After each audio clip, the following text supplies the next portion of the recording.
تذکرہ امام حسین میں کربلا کے بعد کیا ہوا؟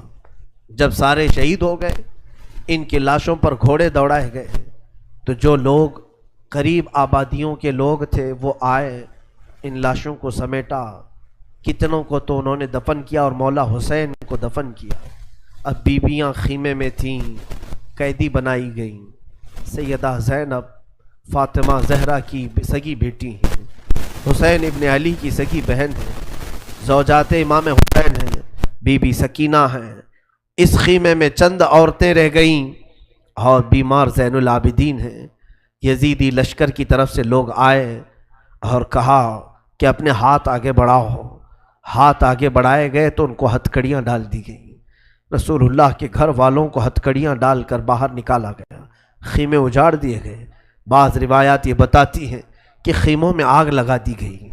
جب خیمے جل گئے، شام کا وقت تھا، مغرب کے بعد یہ لٹا ہوا تاخت و تاراج قافلہ کوفہ کی طرف جا رہا تھا۔ کربلا سے اب یہ کوفہ جا رہے تھے، لیکن ظالموں نے جتنے شہید ہوئے تھے ان کے سر سنبھال کر رکھے تھے۔ امام حسین ابن علی کا سر لے لیا، عباس علمبردار کا سر لے لیا، اور علی اکبر امام قاسم کے سر کاٹ کر لے لیے۔ سارے سروں کو انہوں نے، اس لیے کہ اس وقت ثبوت پیش کرنے کے لیے سر دکھانے پڑتے تھے کہ ہم نے ان کا قتل کیا ہے۔ اب سروں کو انہوں نے نیزوں میں ڈال دیا اور سروں کو لے کر نیزوں سے چلنے لگے۔ یہ سفر ان کا شروع ہوا، کوفہ کی طرف چلے۔ کیا ہے، ایک بڑی بات مجھے یاد آتی ہے۔ مولا حسین کی ایک کنیز تھی جس کا نام بی بی شیرین بتایا گیا ہے۔ وہ سیدہ فاطمہ زہرا رضی اللہ تعالیٰ عنہ کی بھی خدمت کر چکی ہیں۔ بی بی شیرین، اس کو حضرت امام حسین نے آزاد کر دیا تھا۔ وہ کہتی تھی کہ میں آزاد نہیں ہونا چاہتی ہوں۔ کہا تھا کہ تو بڑھاپے کو پہنچ چکی ہے، تجھے ہم نے آزاد کر دیا۔ اور اس کے بعد مولا حسین نے جب یہ مدینہ طیبہ میں تھے، بی بی شیرین کو کہا تھا کہ تو آزاد ہے، جا۔ بہت سارا مال دیا تھا اور جمع کر کے کہا تھا کہ تو چلی جا، اپنی بقیہ زندگی آرام سے گزار۔ تو کہتی ہے ایک شرط ہے میری، میں اس شرط پر جاؤں گی۔ امام حسین ابن علی نے پوچھا کہ ہم نے تجھے کسی چیز سے روکا نہیں، منع نہیں کیا، کیا چیز تو چاہتی ہے؟ بی بی شیرین نے کہا تھا کہ مولا حسین، بس چاہتی ہوں کہ میں گھر بنا لوں، گھر میں رہوں، ایک بار آپ اپنے قدم رکھ دینا، ہم غریبوں کے گھر پر ایک بار آپ تشریف لے آئیں، میری وہ معراج ہو جائے گی۔ امام حسین نے کہا بس اتنی سی بات، ہم تو غریبوں کے گھر روز جانا پسند کرتے ہیں، ہم روز جانا پسند کریں، جا ٹھیک ہے تیرے گھر ہم آئیں گے۔ اور بی بی شیرین نے کہا نہیں مولا، میری ایک درخواست یہ ہے کہ آپ اپنے خاندان کے ساتھ آئیں گے، اپنے شہزادوں شہزادیوں عورتوں کے ساتھ آئیں گے۔ مولا حسین نے ساری عورتوں سے کہا دیکھو بی بی شیرین کہتی ہے اس کے گھر دعوت ہے، ہم سب آئیں گے۔ اور اس کو بطور مسکراتے ہوئے آپ نے فرمایا بی بی شیرین، ایسا نہ ہو کہ ہم آئیں اور تو پہچان ہی نہ سکے، ایسا نہ ہو کہ تو پہچان ہی نہ سکے۔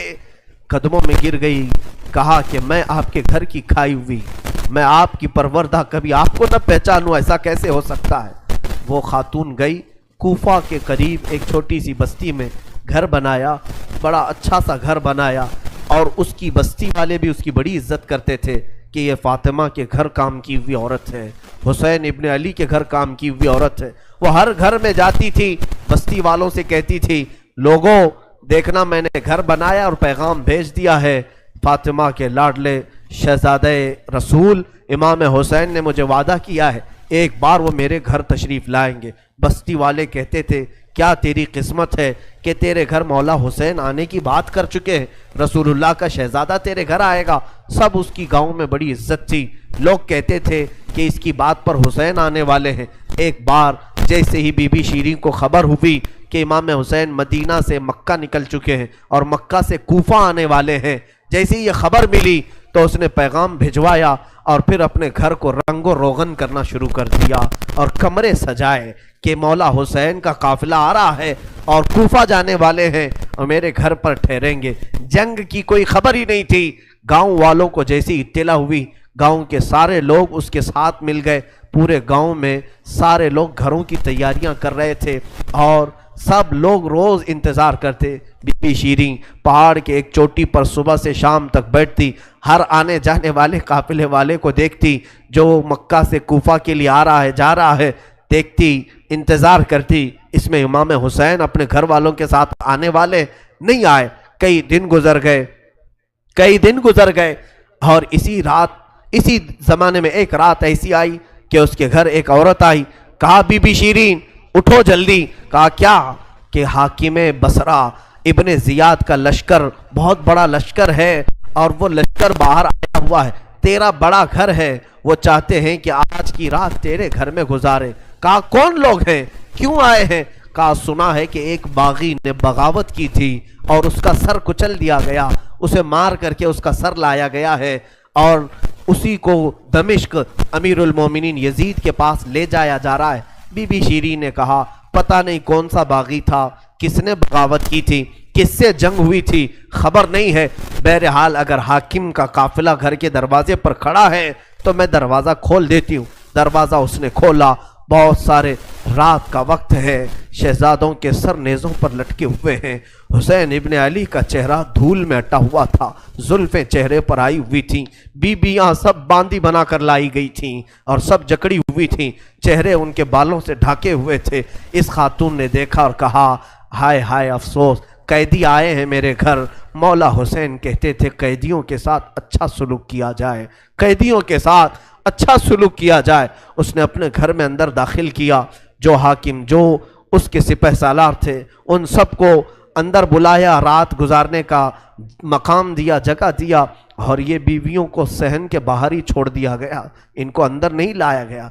اور اس خاتون نے کہا ان قیدیوں کو بھی تو لاؤ، میرا گھر کافی بڑا ہے، میں اندر سلا لوں گی۔ اسے اب تک یہ خبر نہیں تھی یہ لٹا ہوا قافلہ ہے کس کا، آخر یہ لٹا ہوا قافلہ کس کا آیا ہے۔ رات کے وقت اس نے کھانا بنایا، سارے فوجیوں نے کھانا کھا لیا، تو بی بی سے کہا ان قیدیوں کو کھانا مت دینا، وہ کھانے کے مستحق نہیں ہیں۔ اس نے چلا کر کے کہا دیکھو ہمارا دستور یہ ہے کہ میں فاطمہ کے گھر کام کر چکی ہوں، وہاں فاقے تو رکھتے تھے لوگ، گھر میں فاقہ تو ہوتا تھا، لیکن باہر آنے والے مہمان کو بھوکا نہیں رکھا جاتا، وہ چاہے قیدی ہوں، باغی ہوں، جس طرح کے ہوں، مجھ سے جو بن سکے گا میں کھلاؤں گی۔ اس نے کھانے بنائے اور اس کے بعد لے کر کے آئی، اور اس کے بعد کھانا جب سیدہ بی بی زینب کے پاس رکھا تو بی بی زینب نے اپنے دونوں ہاتھ دکھائے جو پیچھے بندھے ہوئے تھے۔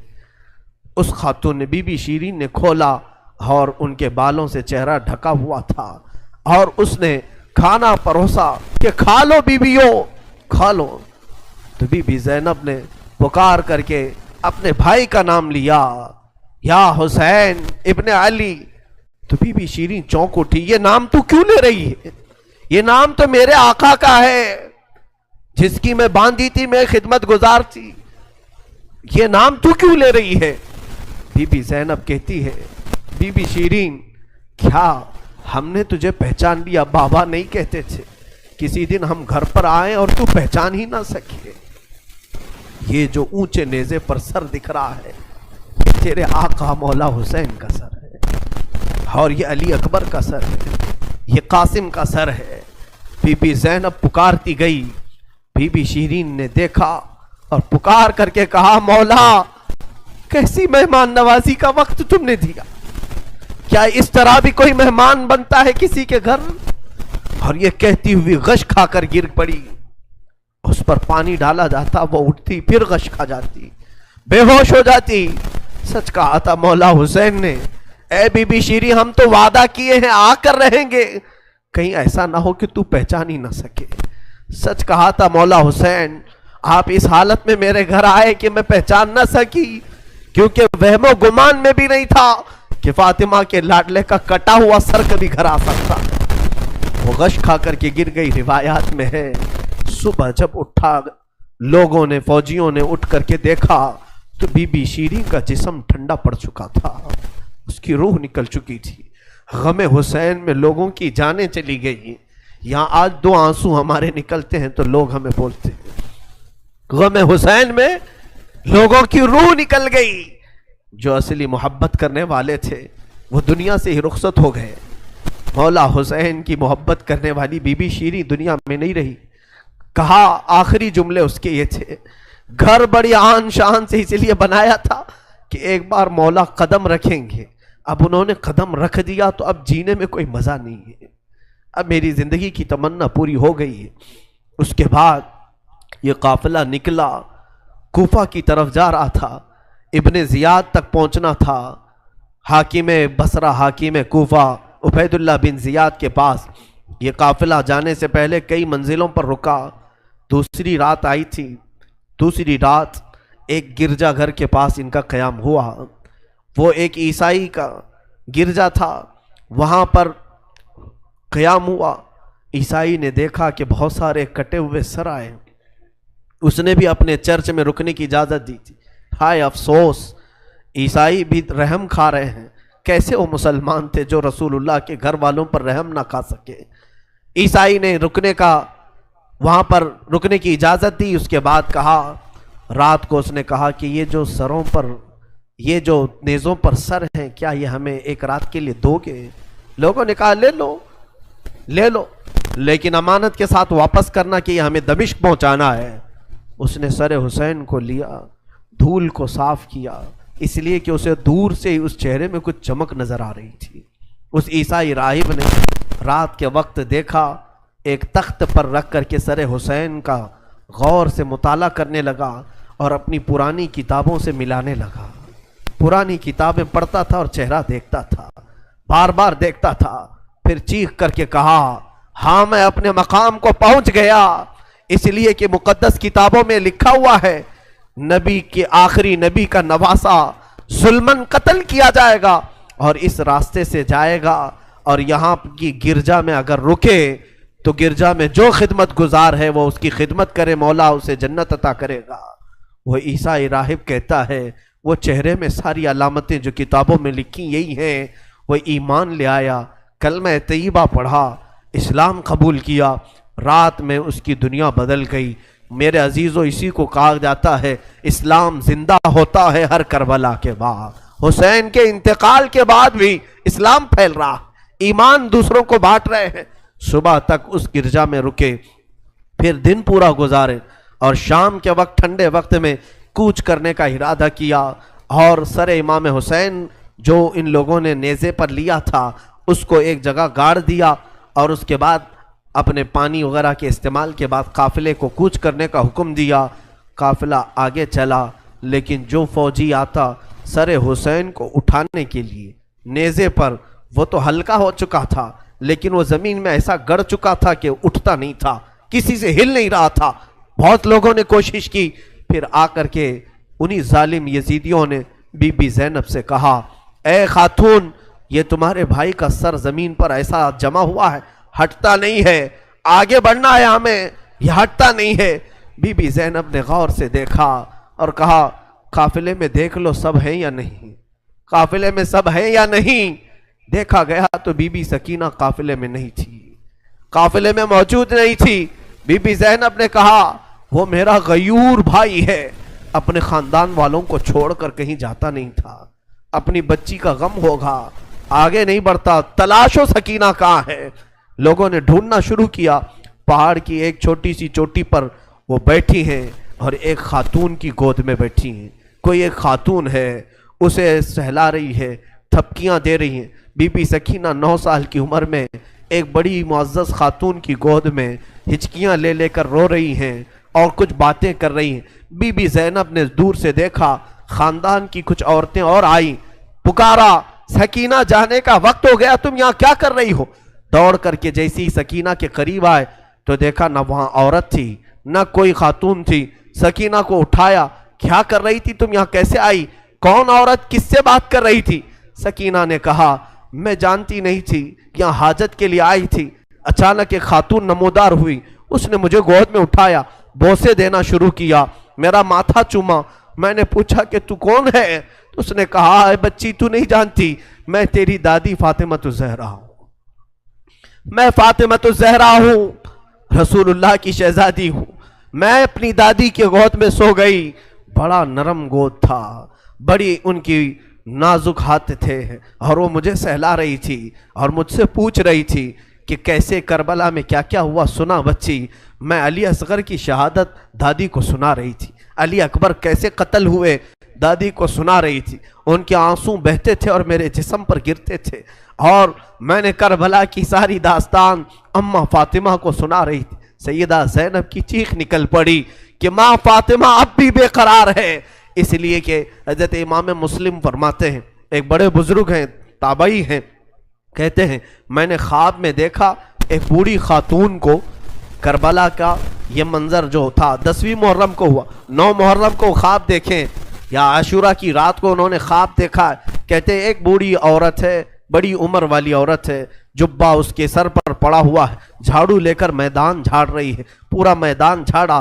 تو یہ امام مسلم فرماتے ہیں میں نے دور سے پکار کر کے کہا بی بی کون ہو آپ، یہ میدان کیوں جھاڑ رہی ہو؟ انہوں نے پلٹے بغیر کہا اے شخص میں رسول اللہ کی بیٹی فاطمہ الزہرا ہوں، یہ میدان کربلا ہے، میں یہاں جھاڑ رہی ہوں اس لیے کہ کل میرا لاڈلا یہاں گرنے والا ہے، کہیں کوئی نوکیلی کنکر اس کے جسم میں نہ چبھ جائے، مجھے درد ہوگا اگر حسین کو کوئی زمین کی کنکریاں چبھیں، میں صاف تو کر لوں۔ فاطمہ الزہرا کا غم ہم نہیں جان سکتے میرے عزیز، احساس نہیں کر سکو گے، غم کی داستانیں بڑی ہیں، بہت ہیں، واقعات سنانے کے لیے میرے پاس وقت نہیں ہے، میں سمیٹتا ہوں۔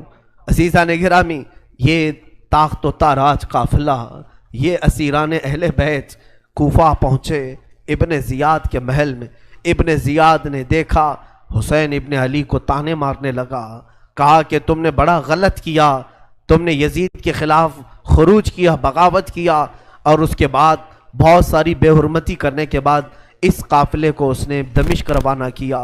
دمشق ملک شام کی راجدھانی، آج بھی ملک شام میں جس کو انگلش میں دمسکس کہا جاتا ہے، دمشق ہے وہ اصل۔ دمشق میں جب یہ قافلہ پہنچنے لگا وہاں کے حالات الگ تھے، بازار شام پر لعنت ہو، بازار شام پر کا برا ہو، وہاں شام کا بازار سجایا گیا تھا، گھر گھر وہاں سجائے گئے تھے، اور لوگوں میں یہ جشن کا ماحول تھا کہ آج باغیوں کے سر لائے جا رہے ہیں اور قیدیوں کو جکڑ کر کے ملک شام خلیفہ وقت یزید کے دربار میں پیش کیا جا رہا ہے۔ لوگ چھتوں پر چڑھ چکے تھے یہ منظر دیکھنے کے لیے، یہ علم جو اٹھا کر کے آ رہے تھے لوگ قافلے یزید میں، یزیدی لشکر جو کوفہ سے دمشق داخل ہو رہا تھا، دمشق کے دروازے پر یہ قافلہ پہنچا ہے، سر امام حسین کو نیزے پر لے کر، علی اکبر، امام قاسم، عباس کا سر لے کر یہ لوگ پہنچے ہوئے ہیں۔ ابھی ملک شام کے بازار میں دیکھا اچانک طبلے بجنا شروع ہو گئے، ڈھولوں کی آوازیں بلند ہو گئی، باجے شروع ہو گئے اور بہت زیادہ بانسریاں بجنے لگیں، اور اس جشن کے ماحول میں اس قافلے کو لایا جا رہا ہے۔ آگے لوگ ناچتے ہوئے جا رہے ہیں، کھیلتے ہوئے جا رہے ہیں کہ فتح مبین یزید کا اچھا ہو، جے جے کار لگ رہی تھی۔ خاندان اہل بیت کو قیدی بنا کر کے لایا گیا ہے۔ میرے عزیزوں، اس خاندان اہل بیت کے ساتھ وہاں جو معاملات ہوئے، کئی لوگ تھے جو دیکھنے کے لیے دور دور سے آئے تھے۔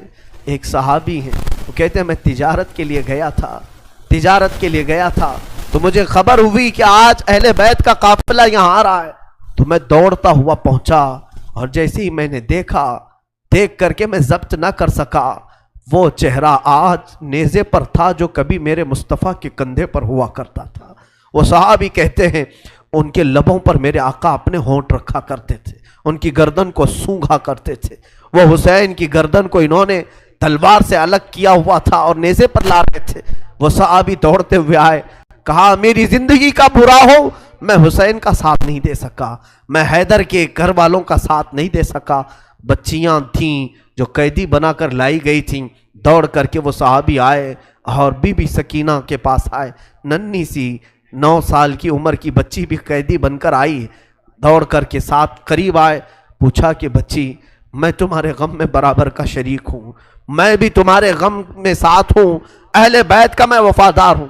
انہوں نے توجہ نہیں کی، اس لیے کہ بی بی سکینہ کہتی ہیں ہم تو دنیا سے مایوس ہو چکے تھے، ہم نے کٹنے کے وقت کسی کو آتے ہوئے نہیں دیکھا، اب تماشا دیکھنے کے لیے بہت سارے لوگ آتے ہیں، توجہ نہیں کی۔ اس صحابی رسول نے آگے بڑھ کر کہا کہ اے سکینہ میں تجھے جانتا ہوں، تو حسین کی بیٹی ہے، تو فاطمہ کی لاڈلی ہے، تو شیر خدا کے گھر کی شہزادی بتا کوئی حاجت ہو، کچھ کھانا پانی کوئی چیز۔ اللہ اللہ، یہ بھوکے اور پیاسوں نے کبھی کھانا کسی سے نہیں مانگا۔ پوری داستان کربلا سننا، کبھی انہوں نے روٹی نہیں مانگا، ہاں پانی ضرور مانگا ہے۔ پانی مانگنا انسانیت کے لیے عیب نہیں، روٹی مانگنا محتاجی کی علامت ہو سکتی ہے۔ بی بی سکینہ نے کہا کہ بڑی حاجتیں پوچھ رہے ہو، کیا میری حاجت پوری کرو گے؟ کہا بتاؤ بچی، میں اپنی طرف سے جو ہو سکے کروں گا، میرے پاس پیسے ہیں، مال ہے، میں اس سے جو چاہے کروں گا۔ بی بی سکینہ نے صرف ایک درخواست کی کہ میرے نانا کے صحابی، بس اتنا کام کر لو کہ یہ جو اونچے نیزے پر میرے بابا کا سر ہے، حسین ابن علی کا، اس سر کو تھوڑا آگے بڑھا دو، یہ جو جلوس میں جا رہا ہے آگے بڑھا دو۔ ہمارے گھر کی بچیاں غور سے سنیں، میرے گھر کی عورتیں کان کھول کر کے سنو، 9 سال کی بچی کیا خواہش ظاہر کر رہی ہے۔ کہا اگر وہ نہیں بڑھتے ہیں تو انہیں پیسے دے، وہ انعام دے کر آگے بڑھاؤ۔ اس صحابی نے پوچھا کہ اس سر کو تمہارے قریب رہنا اچھا ہے، تمہارے قریب رہنا اچھا ہے، آگے کیوں بڑھانا چاہتی ہو؟ بی بی سکینہ نے کہا اس لیے کہ لوگوں کا جلوس بابا سر کو دیکھنے کے لیے آ رہا ہے، اور سارے دیکھنے قیدی بنا کر کے لائے گئے تھے۔ بیمار زین العابدین حسین ابن علی رضی اللہ تعالیٰ عنہ کے شہزادے، وہ قیدی بنا کر لائے گئے تھے۔ ایک صحابی وہاں پر حاضر ہوئے، کہا کہ کوئی حاجت ہو تو بیان فرمائیں، ہم آپ کے غم میں شریک ہیں۔ حضرت امام زین العابدین نے کوئی توجہ نہیں کی، یہاں تک کہ ایک سپاہی یزید کا ایسا تھا جو تھیلا بھر کر کے پتھر لے کر چل رہا تھا، تھیلا بھر کر پتھر لے کر چل رہا تھا، اور وہ باہر کھڑے ہوئے لوگوں میں پتھر بانٹتا تھا کہ کچھ پتھر تم لوگ برسا ہو۔ ملک شام میں جانے کے وقت کچھ لوگ وہاں صدقے کی کھجوریں پھینک رہے تھے اس اہل بیت کے گھرانے پر، اور کچھ لوگ پتھر برسا رہے تھے۔ یزید کے یہ مخالف لوگ ہیں، باغی لوگ ہیں، ان کے دلوں میں یزید کی محبت تھی، بنو امیہ کے وفادار لوگ تھے۔ اس قافلے پر کچھ لوگوں نے پتھر برسائے، وہ قافلہ اب اور کتنے زخم اٹھاتا، اب ان کو چھوڑا کیا تھا، لوگوں نے سارے زخم تو دے دیے تھے۔ امام زین العابدین نے اس صحابی سے کہا کہ دیکھو یہ پتھر برسا رہے ہم پر۔ اس صحابی نے تلوار کھینچ لی اور اس کو قتل کرنے کا ارادہ کیا، آپ نے منع کیا، رک جاؤ رک جاؤ، اس لیے کہ بہت سارے قتل میں نے اپنے بابا کے دیکھے، اور وہاں کوئی بھی اپنی تلوار لے کر ہمارے مدد کے لیے نہیں آ سکا۔ امام زین العابدین کا یہ لٹا ہوا قافلہ یزید کے دربار میں لایا گیا، اور سر امام حسین کو ایک تشت میں رکھ کر پیش کیا گیا۔ یزید اپنے ہاتھ میں چھڑی لے کر مولا حسین کے لبوں پر مارتا تھا اور کہتا تھا حسین تمہاری جوانی ختم ہو گئی، کاش تم میری بیعت کر لیتے تو تم زندگی سے ہاتھ نہیں دھوتے، اور کبھی میں نہیں چاہتا کہ تمہارا قتل ہو جائے۔ اس نے جھوٹے الفاظ میں لوگوں کو اس طرح ورغلایا۔ سیدہ زینب نے وہاں پر ایک جرأت مندانہ خطبہ دیا تھا، مولا حسین کی سگی بہن یزید کے دربار میں خطبہ دی تھی، اور اس کے بعد پھر یہ اسیران اہل بیت کو یہاں ملک شام میں چند دن ٹھہرایا گیا اور آزاد کیا گیا، مدینہ طیبہ کے لیے رخصت کرنے کا حکم ہوا۔ یہ لٹا ہوا قافلہ مدینہ آیا۔ اللہ اللہ، مدینے کو جب یہ لوگ پہنچے، اہل مدینہ کہتے ہم کو وہ شہادت کی خبر پہلے سے مل گئی تھی، کربلا میں مولا حسین کا قتل ہو چکا ہے، خاندان اہل بیت کے ساتھ برا سلوک ہوا ہے۔ پورا مدینہ سرحد پر آ کر کھڑا ہو گیا تھا، مدینے کے باہر انتظار میں۔ وہاں ننھی سی سغرا بھی تھی، مولا حسین کے کچھ گھر والے بھی تھے، وہ انتظار میں تھے۔ جیسے ہی لوگ مدینہ طیبہ میں داخل ہونے لگے، بیویوں کو دیکھ کر مدینے والے چیخ پڑے، سارے مدینے والے زاروں قطار رونے لگے۔ سیدھا یہ قافلہ آیا بارگاہ رسول میں، مصطفیٰ صلی اللہ علیہ وسلم کی قبر انور کے پاس پہنچ گیا، اور پھر بی بی زینب وہاں کھڑے ہو کر شروع سے لے کر اخیر تک کی داستان میرے آقا کو سنانے لگی۔ یا رسول اللہ، آپ کا دوش پر سوار ہونے والا شہزادہ، آپ کا محبوب نظر حسین بڑے زخموں سے چور چور تھا۔ یا رسول اللہ، وہ کربلا میں لاشیں اٹھاتا رہا، پیاسا رہا، بھوکا رہا۔ مدینے کے لوگ کہتے ہیں پورا مدینہ صرف زندگی میں 2 مرتبہ سب سے زیادہ رویا ہے، ایک اس وقت جب میرے آقا کی وفات ہوئی تھی، جب میرے آقا کی وفات ہوئی تھی، دوسرا اس وقت جب اہل بیت کا قافلہ مدینے میں لٹ کر داخل ہوا تھا، سارے غموں سے نڈھال تھے، ہر کوئی پریشان حال تھا۔ بی بی صغرا ننھی سی تھی، 6 سال کی تھی، بار بار لپٹ کر کے بی بی زینب سے کہتی ہیں وہ ننھا بچہ کہاں ہے علی اصغر جس کے ساتھ میں کھیلتی تھی، وہ کہاں ہے، فلاں کہاں ہے۔ بچی کے دماغ میں جتنے یاد تھے سب کو پوچھا کرتی تھی۔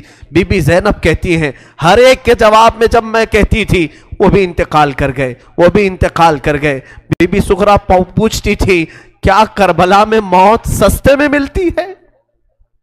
جہاں آپ لوگ گئے تھے موت بہت سستی ہے، اتنوں کو کیسے آپ نے موت کے گھاٹ اتار دیا؟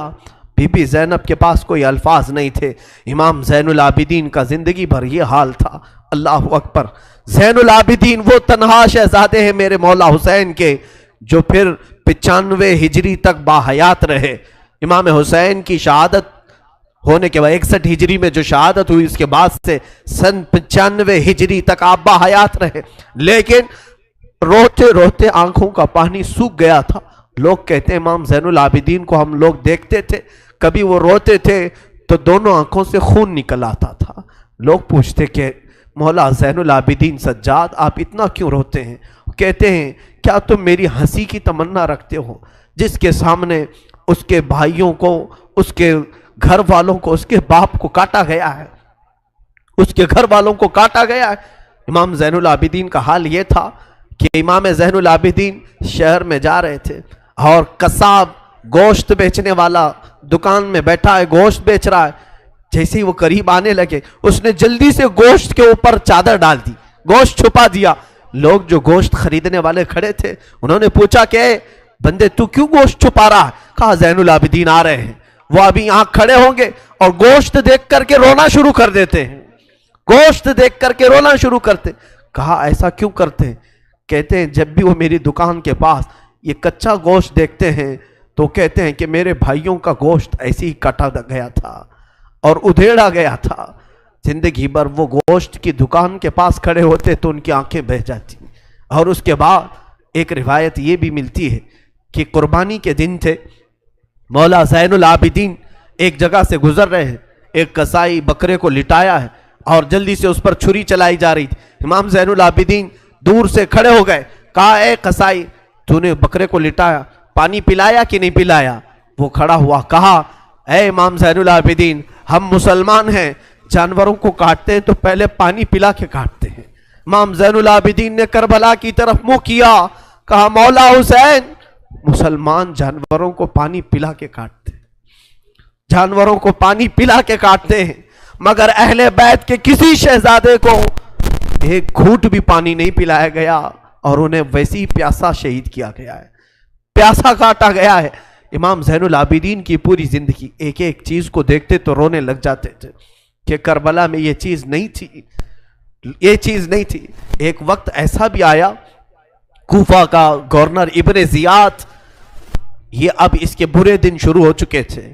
میں پھر دوسری تقریر میں عرض کروں گا، ظہر کی اذان انشاءاللہ تقریر کے بعد ہوگی۔ آج سارا مجمع یہاں پر ہے اور انشاءاللہ بغیر نماز پڑھے ہم تو یہاں سے جائیں گے نہیں، اور اذان لوگوں کو جمع کرنے کے لیے ہوتی ہے، جو آلریڈی جمع ہیں پھر انہیں کیا جمع کیا جائے۔ اذان تو ہم دیں گے انشاءاللہ، صبر کریں۔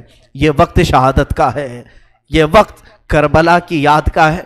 مولا حسین کے یہ شہزادے امام زین العابدین رضی اللہ تعالیٰ، زندگی بھر آپ کے حالات یہ تھے کہ کبھی کچا گوشت دیکھیں تو رو پڑے، کسی جانور کو ذبح ہوتے دیکھیں تو رو پڑے۔ ایک بار امیر کوفہ ابن زیاد، اب امیر مختار نام کا ایک شخص جو بدلہ لینے کے لیے بعد میں اٹھ کھڑا ہوا، بعد میں کوفہ میں ایک ایسا شخص ظاہر ہوا جس کا نام مختار ثقفی تھا، اس نے اعلان کیا کہ میں قاتلان حسین کا بدلہ لوں گا، اور اس نے اٹھ کر کے کچھ اہل بیت سے محبت کرنے والوں کو اپنے قافلے میں جمع کیا، اور یہ قافلہ بڑھتا گیا یہاں تک کہ خون حسین کا بدلہ لینے کے لیے یزید کی موت کے بعد اس نے ہر ایک کو تلاشنا شروع کیا، شمر کو ڈھونڈا، اس کو قتل کیا، اور اس کے بعد عمرو بن سعد کو ڈھونڈا، اسے قتل کیا، عبید اللہ بن زیاد جو کوفہ کا حاکم تھا، جو جڑ تھا اس فساد کا، اسے ڈھونڈا، اور اس کے بعد 22,000 کا جو لشکر تھا اس میں سے کسی ایک کو بھی اس نے زندہ نہیں چھوڑا، ایک کو بھی نہیں. جتنے وہاں شریک تھے سب کو قتل کیا، سب کو قتل کیا. اور 22,000 کو قتل کرنے کے بعد مختار ثقفی نے یہ اعلان کیا، ابھی میں نے حسین کی ایک انگلی کا بھی بدلہ نہیں لیا، میں حسین ابن علی کی ایک انگلی کا بھی بدلہ نہیں لیا. یزید خائب و خاسر ہو کر مر گیا. اور یزید کی سب سے بڑی ذلت تو یہ ہے، یزید کے بعد اس کا بیٹا معاویہ تخت پر بیٹھا. پہلے دن خلیفہ بنا کر اسے بٹھایا گیا، اس کے بعد 6 مہینے تک وہ گھر سے باہر ہی نہیں آیا. 6 مہینے کے بعد سیدھے لاش باہر آئی بیٹے کی. وہ 6 مہینے کبھی تخت پر نہیں بیٹھا یزید کے. لوگ کہتے تھے کہ معاویہ آپ یزید کے جانشین ہیں، وہ نیک شہزادہ تھا. دیکھیں اللہ کی مصلحت کیسی، صحابی کے پیٹ میں یزید پیدا ہوا، یزید کے پیٹ میں معاویہ، پھر اچھا شہزادہ پیدا ہوا، نیک تھا. اس نے کہا، لوگ جب کہتے تخت پر بیٹھ جائیے تو اس نے اس تخت کی طرف دیکھ کر کے تھوک دیا اور کہا اس تخت پر بیٹھوں جس پر شہزادہ رسول کا خون لگا ہوا ہے، اس تخت پر بیٹھوں جو تخت حسین ابن علی کے گھر والوں سے رنگا ہوا ہے. کبھی اس تخت پر نہیں بیٹھا. اس کی یزید کی سب سے بڑی ذلت تو اسی پہ ہے کہ اس کا خود کا بیٹا اس کے تخت پر تھوک دیا، نہیں بیٹھ سکا. لیکن حسین کا چرچا آج بھی ہے، حسین کے شہزادے گلی کوچوں میں ہر جگہ ہے. سادات کی خوشبو تم محسوس کرو گے آج بھی. حسین ابن علی کے یہ صاحبزادے زین العابدین جہاں پر رہ رہے تھے خیمے میں، تو ایک مرتبہ ایسا ہوا کہ ابن زیاد جان بچاتا ہوا بھاگتا ہوا نکل آیا، کیونکہ مختار ثقفی اس کے پیچھے لگ گیا تھا، اپنے سواریوں کو دوڑا دیا تھا اس کے پیچھے کہ عبید اللہ بن زیاد جہاں بھی ملے اسے پکڑ کر کے لاؤ، اسے پکڑ کر کے لاؤ. تو سب اس کے پیچھے لگ گئے. مختار ثقفی کے ڈر سے عبید اللہ بن زیاد جان بچاتا ہوا بھاگتا ہوا ایک خیمے میں آیا. وہ خیمہ کسی اور کا نہیں، امام زین العابدین کا تھا. وہاں پر پہنچ گیا. آپ قرآن پاک کی تلاوت میں مصروف تھے. مختار ثقفی کے ڈر سے آنے والا یہ عبید اللہ بن زیاد ہانپ رہا تھا، کانپ رہا تھا. امام زین العابدین نے سر اٹھا کر کے دیکھا، کیا بات ہے؟ کہا پیاس کی شدت ہے، اگر تمہارے پاس پانی ہو تو پلاؤ. امام زین العابدین نے فوراً کھٹوری بھری اور پانی دیا. اس نے پانی پیا اور پھر کہا اور پانی ملے گا. انہوں نے اور ایک کھٹوری بھری اور پھر پانی پلایا. اس نے پیا، 3 کھٹوریاں پانی پیا.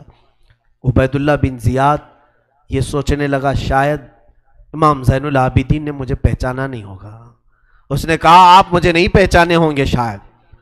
آپ نے چہرہ اٹھایا تو آنکھوں میں خون تھا، آنکھوں میں خون تھا. کہا اے ظالم، تجھے نہیں پہچانوں گا؟ تیری وجہ سے میرا پورا گھرانہ لٹ گیا، میرا پورا خاندان تو نے تباہ کیا، بھوکا اور پیاسا کربلا میں تڑپایا، تجھے نہیں پہچانوں گا؟ تو عبید اللہ بن زیاد بدبخت نہیں ہے؟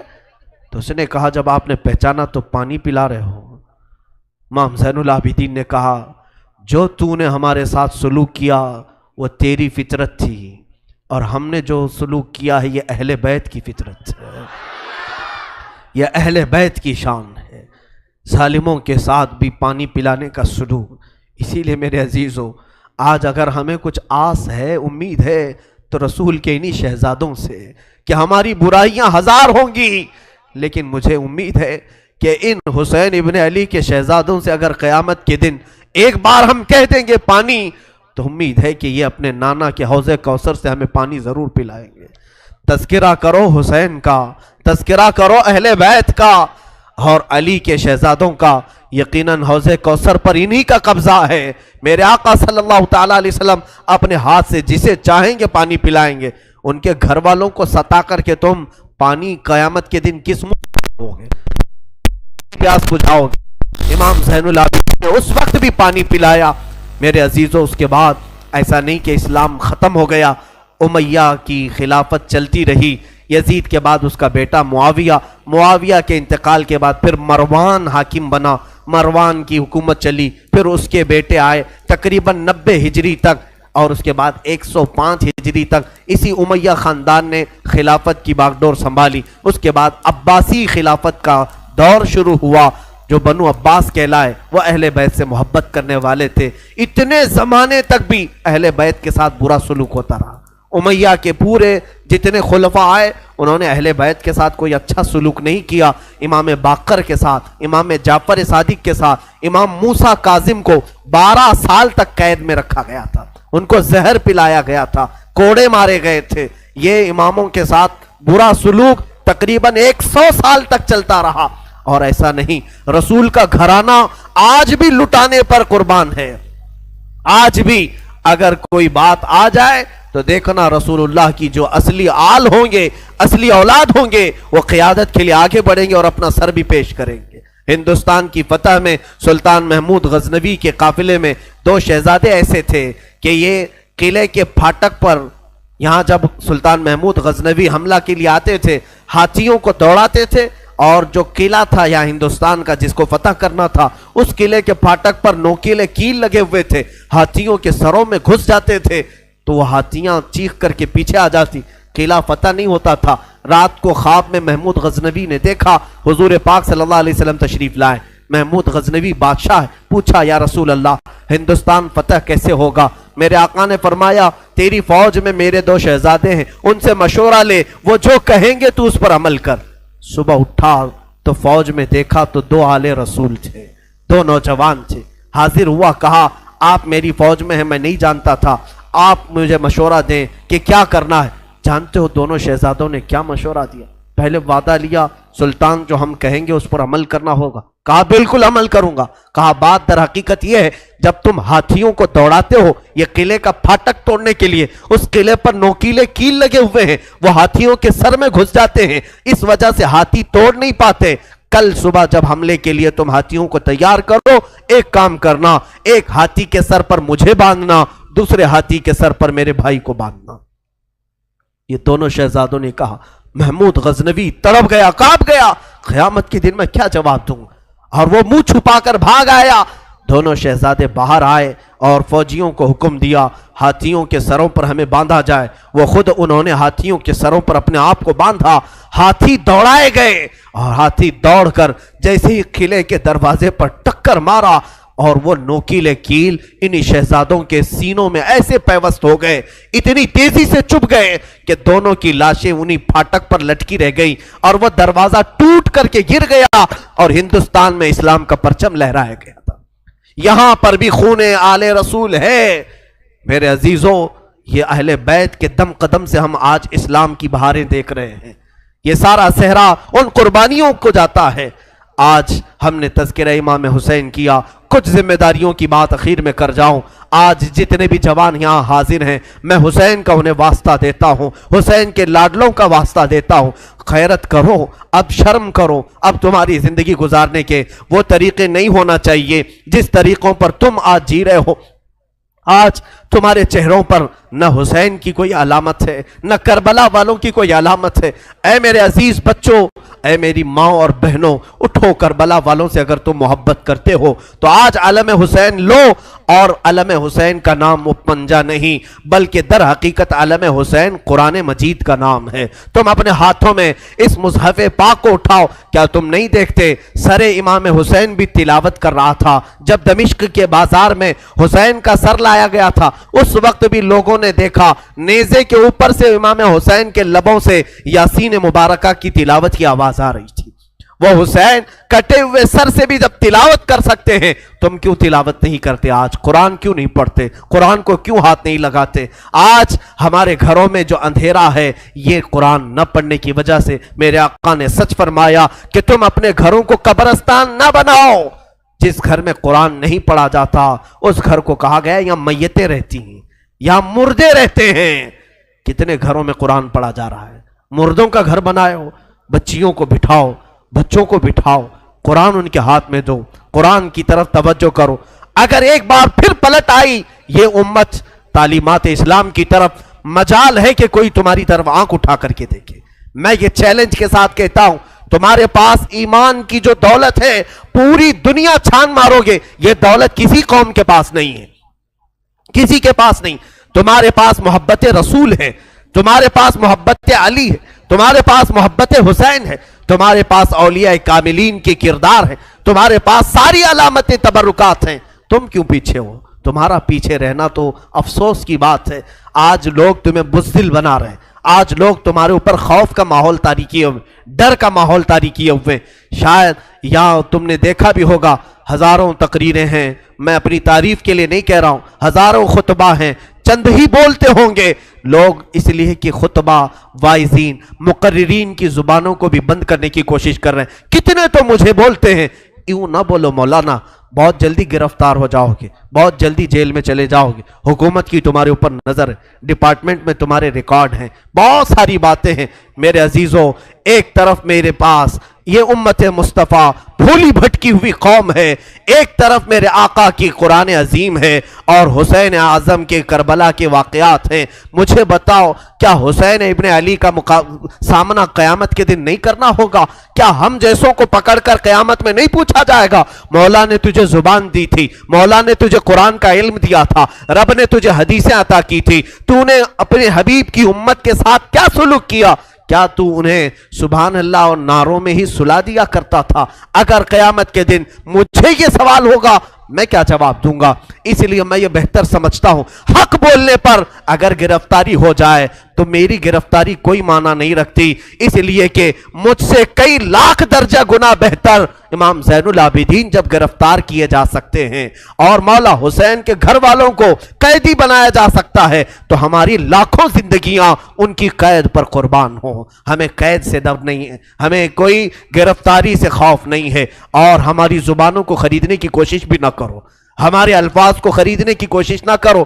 اے مسلمانوں، میں جو بول رہا ہوں ایک بات یاد رکھنا، اگر لوگوں میں بدگمانی ہے میرے متعلق، بدگمانی کرتے ہوں پیسوں کے لیے، مال کے لیے، یا میں اپنی فیلڈ بنانے کے لیے بول رہا ہوں، تم خام خیالی میں ہو۔ انشاءاللہ میں کس مقصد سے بول رہا تھا اور تم کس مقصد سے سن رہے تھے، آج میں صفائی نہیں دوں گا، کل بروز قیامت رسول اللہ کے سامنے فیصلہ ہو جائے گا، قیامت کے دن فیصلہ ہو جائے گا انشاءاللہ۔ میرا وجدان یہ کہتا ہے میں کہاں کھڑا رہوں گا اور تم کہاں کھڑے رہو گے، یہ قیامت کے دن ہی پتا چلے گا، قیامت کے دن پتا چلے گا۔ اگر میری بات آج آپ تک پہنچتی ہے تو عمل کی طرف آؤ، ہیلے بہانے نہ کرو۔ مجھے مارنا ہے مار لو، مجھے کوسنا ہے کوس لو، دو چار گالیاں مجھے دے لو، اگر دل ٹھنڈا ہوتا ہے۔ میرے اخلاق برے ہیں، میرے اعمال برے ہیں، ہو سکتا ہے میں نکما ہوں، ہو سکتا ہے میں کم علم ہوں، ساری باتیں مجھے منظور ہیں، لیکن جس چیز کی طرف میں تمہیں دعوت دے رہا ہوں وہ دعوت کو ہلکا مت سمجھو، اس بیان کو ہلکا نہ سمجھو۔